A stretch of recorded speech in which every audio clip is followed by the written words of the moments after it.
Good morning children. ये physics का light का थर्ड लेक्चर है। इसमें हम लोग रिफ्रैक्शन थ्रू प्रिज्म देखेंगे और dispersion of light and inverted prism को देखेंगे। तो प्रिज्म एक्चुअली क्या होता है? What is prism? प्रिज्म जो है, जैसे ये मैंने दिखा रखा है, ये ग्लास का बना होता है या फाइबर का बना होता है और ट्रांसपेरेंट होता है। इसकी जो ये साइड वाली जो दो सरफेसेस है, ये दोनों सरफेसेस, ये इसकी रिफ्रैक्टिंग सरफेसेस कहलाती हैं, जैसा कि मैंने डायग्राम में दिखा रखा है, रिफ्रैक्टिंग सरफेस। और ये जो बीसी है, बेस ऑफ द प्रिज्म कहलाता है। इस तरह से अगर प्रिज्म रखा हुआ है तो ये बेस ऑफ द प्रिज्म, ये A B C, B C base of the prism है, ये दोनों इसके रिफ्रैक्टिंग सरफेस है। तो आपको नजर आ रहा होगा कि ये जो प्रिज्म है टू ट्रांसपेरेंट मीडियम से बाउंडेड है। एक ट्रांसपेरेंट मीडियम ये हो गया, दूसरा ये हो गया। तो इसी से इसको डिफाइन करते हैं। और अगर मैं इसको ऐसे कट कर दूं, इसको इसकी ऐसे एक स्लाइस निकाल दूं, तो हमें केवल एक ट्राइंगल नजर आएगा, वो इसका प्रिंसिपल सेक्शन कहलाएगा। ठीक है, तो सबसे पहले प्रिज्म को डिफाइन कर रहे हैं कि प्रिज्म क्या होता है, व्हाट इज प्रिज्म। तो prism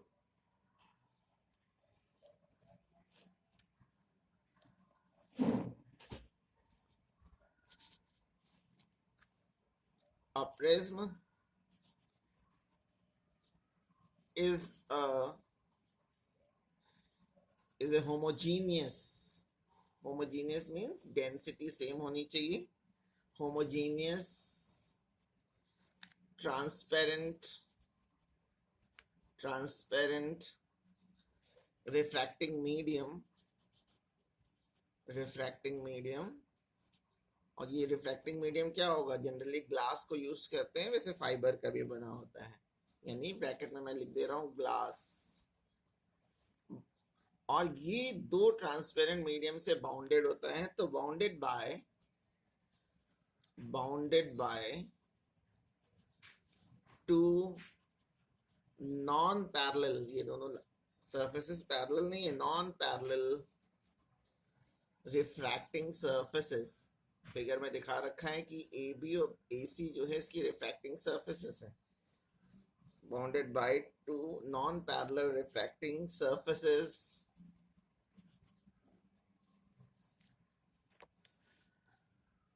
inclined at some angle, किसी एंगल पे इंक्लाइंड होती हैं। और ये एंगल मैंने फिगर में एंगल ए दिखा रखा है, एंगल ए। तो प्रिज्म क्या हुआ? Prism is a homogeneous transparent refracting medium generally made of glass bounded by two non-parallel refracting surfaces that are inclined at some angle। अब हम लोग डायग्राम में आगे जो डायग्राम प्रिज्म का दिखाएंगे, उसका ये 3D वाला डायग्राम नहीं दिखाएंगे, केवल इसका प्रिंसिपल सेक्शन दिखाएंगे। तो प्रिंसिपल सेक्शन में हम लोग बस ये ट्राइंगल दिखाते हैं, यानी हम आगे जो डायग्राम बनाएंगे प्रिज्म का, उसमें बस ये बना देंगे, ये ए बी सी। इसमें ए बी और ए सी रिफ्रैक्टिंग सरफेस है, बी सी को कहते हैं बेस ऑफ द प्रिज्म। और ये जो एंगल है इसको प्रिज्म एंगल बोलते हैं, कैपिटल ए से लिखते हैं। ठीक है, प्रिज्म एंगल कैपिटल ए।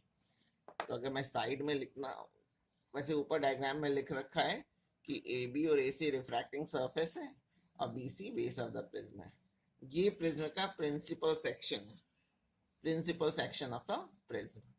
ठीक है, अब प्रिज्म से रिलेटेड हमें कुछ डेफिनेशंस देखनी है। इसमें जो पहली डेफिनेशन है वो है एंगल ऑफ डेविएशन। ये क्या होता है angle of deviation? Angle of deviation को एनसीईआरटी बुक में कैपिटल डी से लिखा हुआ है, और एक और सिंबल भी लिखा मिल जाएगा आपको कुछ बुक में, कुछ हो सकता है रेफरेंस बुक में डी ना लिख रखा हो, डेल सिंबल भी लिखते हैं, लेकिन हम लोग एनसीईआरटी वाले सिंबल्स को यूज करेंगे।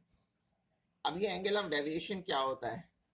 देखिए, अगर मैं एयर से रेस को चलाऊं, मैं रेस को इंसिडेंट कर रहा हूं, ये ओपी इंसिडेंट रे है, ओपी इंसिडेंट रे। यहाँ पे मैंने एक नॉर्मल ड्रॉ कर दिया। नॉर्मल मीन्स परपेंडिकुलर, यानी ए बी पे ये डॉटेड वाली लाइन परपेंडिकुलर है। ये ओपी इंसिडेंट रे है, ये नॉर्मल है। इंसिडेंट रे और नॉर्मल के बीच का जो एंगल होगा वो एंगल ऑफ इंसिडेंस हो जाएगा। रेस एयर टू ग्लास जा रही है, ये प्रिज्म जो है वो ग्लास का है, तो ग्लास डेंसर मीडियम है, तो ये रेस जो होंगी इस नॉर्मल की ओर बेंड हो जाएगी, बेंड हो गई। ये पी क्यू, इस पॉइंट को मैं क्यू लिख दे रहा हूं। ओपी इंसिडेंट रे थी, इसमें पी क्यू जो है वो रिफ्रैक्टेड रे होगी। यहां मैं एक नॉर्मल और ड्रॉ कर रहा हूं। अब रेस ग्लास से एयर में आएगी, तो ये नॉर्मल यानी डेंसर से रेरर में जा रही है, तो bend away from the normal, bend away from the normal, तो नॉर्मल से दूर हट जाएगी। ये प्रिज्म की प्रॉपर्टी होती है चिल्ड्रन कि जब कभी भी आप रेस को इंसिडेंट करेंगे तो रेस हमेशा प्रिज्म के बेस की ओर मुड़ेगी। ये जो चौड़ा वाला पार्ट है, ब्रॉडर पार्ट है, ये बेस है, हमेशा बेस की ओर मुड़ेगी, कभी भी रेस ऊपर नहीं जाएंगी। ठीक है, तो ये एंगल ऑफ इंसिडेंस हो गया। ये एंगल ऑफ रिफ्रैक्शन, इसको मैं R1 कह दे रहा हूं, इस एंगल को मैं R2 लिख दे रहा हूं। और ये बाहर वाला एंगल, ये इमर्जेंट रे थी, तो ये एंगल ऑफ इमर्जेंस हो गया। ये डायग्राम 2 मार्क्स में बनाने को आता है, 2 मार्क्स में ये डायग्राम बनाने को आता है, मोस्ट इंपॉर्टेंट फिगर है। ठीक है, अगर मैं इंसिडेंट रे को अगर मैं आगे बढ़ा दूं, इंसिडेंट रे को अगर मैं आगे बढ़ा दूं ओपी को डॉटेड लाइन से, और जो इमर्जेंट रे को अगर मैं पीछे बढ़ाऊं, तो ये जो इंसिडेंट रे है ओपी, जिसकी ये डायरेक्शन है, इंसिडेंट रे की ये डायरेक्शन है, और इमर्जेंट रे ये है, इन दोनों के बीच का जो ये एंगल है, इस एंगल को बोलते हैं एंगल ऑफ डेविएशन। तो इस फिगर में ये जो एंगल है,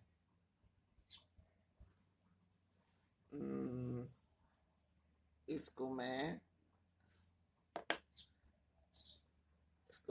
के कह दे रहा हूं, ये के हो गया, इसको एल लिख दे रहा हूं। तो ये जो एंगल है, इस एंगल को बोलते हैं angle of deviation, D symbol से लिखते हैं। तो एंगल ऑफ डेविएशन को डिफाइन करने जा रहे हैं।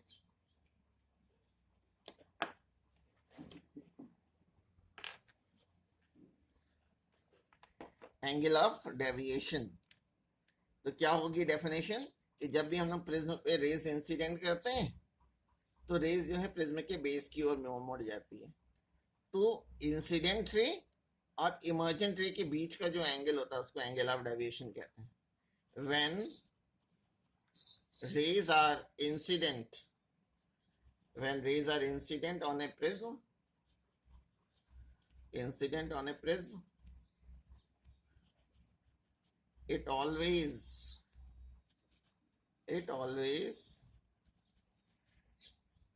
bend towards its base, towards its base, figure में BC base. Then the angle between the incident ray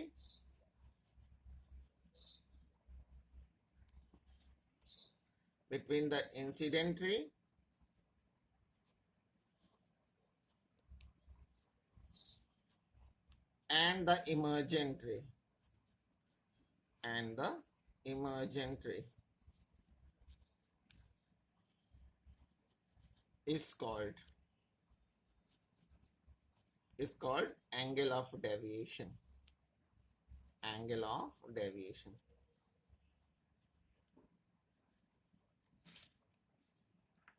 ठीक है, the angle between the incident ray and the emergent ray is called angle of deviation. ये जो prism angle है, ये angle of deviation को मैं D symbol से लिख दे रहा हूँ, ये डी सिंबल से लिख दिया, ठीक है। तो अब इसमें एक रिलेशन होता है, वो रिलेशन हम लोग देख रहे हैं।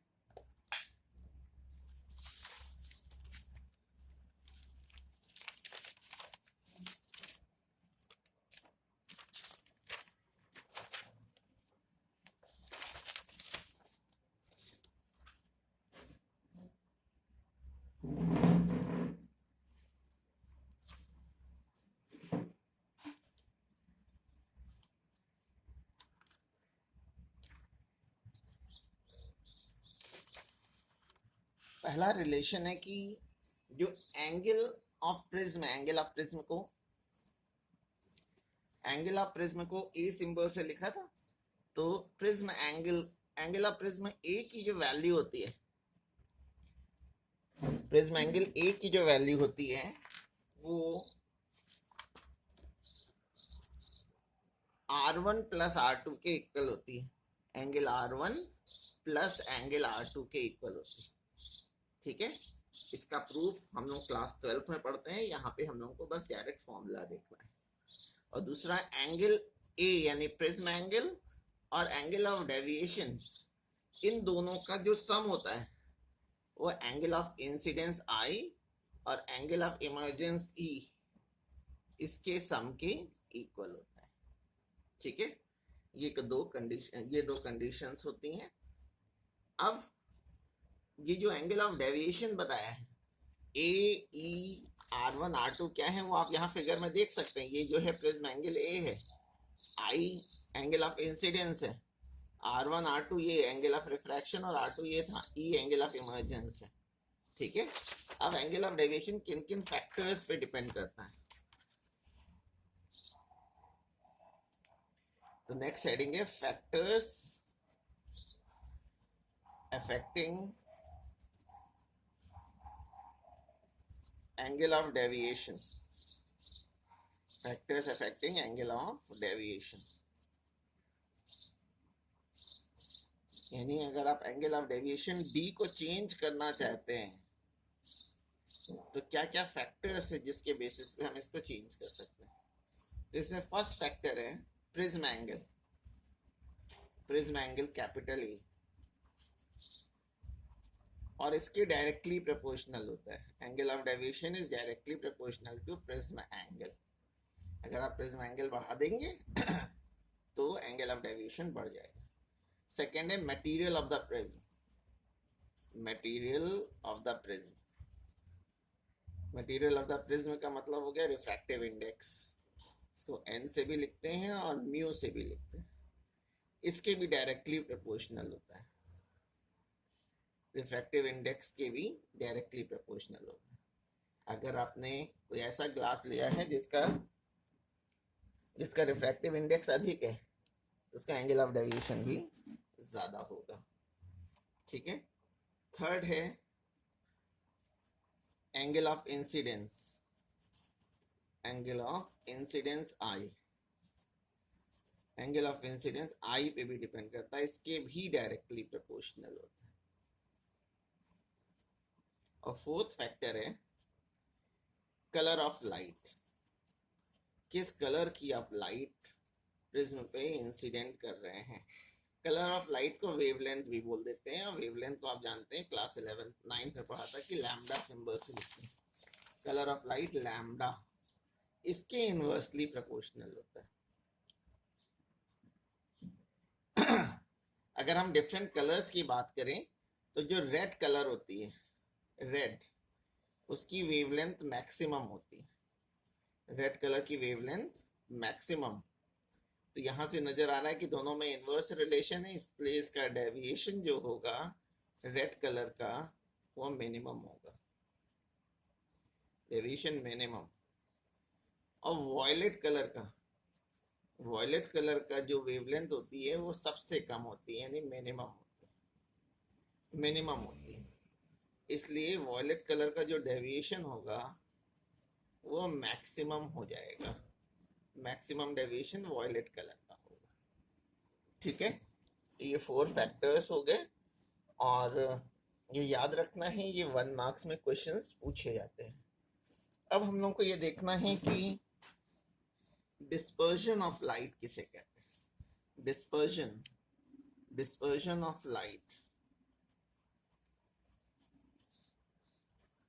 Dispersion of light. देखिए, अगर हम व्हाइट लाइट को प्रिज्म में इंसिडेंट करें तो जब वो प्रिज्म से पास होती है तो वो 7 कॉन्स्टिट्यूएंट कलर्स में स्प्लिट कर जाती है। व्हाइट लाइट को अगर आप प्रिज्म में से पास कराएं तो वो डिफरेंट कलर्स में स्प्लिट कर जाती है। तो जो स्प्लिटिंग की जो फिनोमेना है, इसी को हम लोग डिस्पर्जन ऑफ लाइट कहते हैं। When white light passes through a prism, it splits up into its constituent colors. This phenomena is called dispersion of light. तो क्या डेफिनेशन हो जाएगी? The splitting of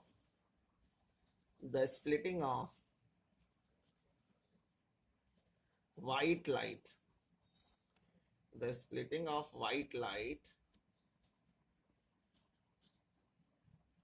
into its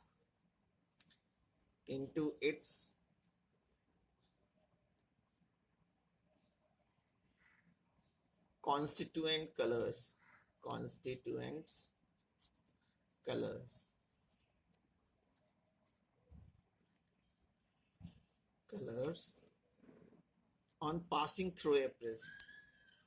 on passing through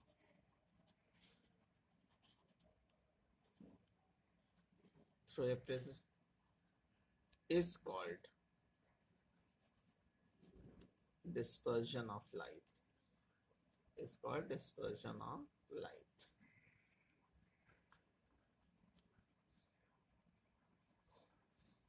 ठीक है। अब इसको अगर डायग्राम में दिखाएं तो ऐसा क्यों हो रहा है, इसको देखेंगे।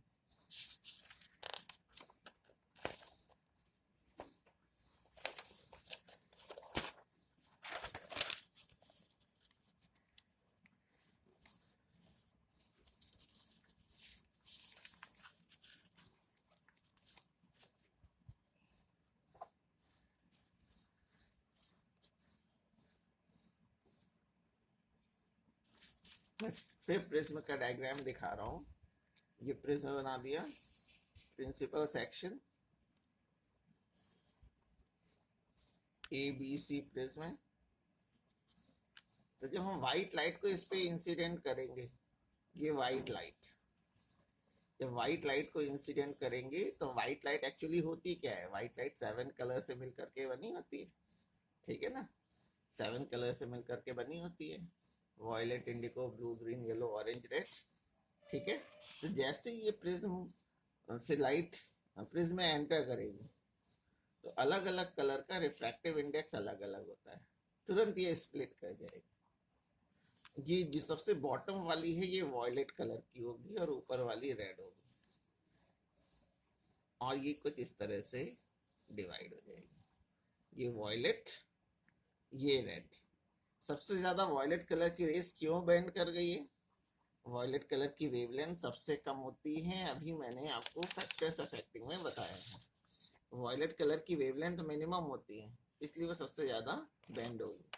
और रेड कलर की वेवलेंथ सबसे ज्यादा होती है, क्योंकि एंगल ऑफ डेविएशन क्या होता है, अगर इसको मैं एक्सटेंड कर दूं तो ये रेड कलर का angle of deviation for red colour, और ये जो एंगल ऑफ डेविएशन है ये वॉयलेट कलर के लिए। तो वॉयलेट कलर का एंगल ऑफ डेविएशन ज्यादा होगा, रेड कलर का कम होगा। क्यों? क्योंकि वॉयलेट कलर की वेवलेंथ सबसे कम होती है, रेड कलर की वेवलेंथ सबसे ज्यादा होती है, ठीक है। अच्छा, और ये जो स्प्लिटिंग होती है वो विबज्योर, सबसे ज्यादा वॉयलेट की, फिर इंडिगो, फिर ब्लू, फिर ग्रीन, फिर येलो, फिर ऑरेंज, और सबसे कम रेड कलर। डेविएशन सबसे ज्यादा जो होगी वॉयलेट की होगी, डेविएशन डी मैक्सिमम इसकी होगी, और रेड कलर की डेविएशन मिनिमम होगी। तो ये मैंने डिसेंडिंग ऑर्डर लिख दिया है, डिसेंडिंग ऑर्डर, इस ऑर्डर में एंगल ऑफ डेविएशन होगा। ठीक है। अच्छा, तो व्हाइट लाइट के 7 कलर्स में स्प्लिट करने की जो फिनोमेना होती है उसी को हम लोग डिस्पर्जन कहते हैं। और डिस्पर्जन होता क्यों है, डिफरेंट डिफरेंट कलर का रिफ्रैक्टिव इंडेक्स अलग अलग होता है, उसी की वजह से एक आइडिया। तो यहाँ तक आप लोगों को करना है, फिर इसके बाद हम लोग नेक्स्ट लेक्चर में करेंगे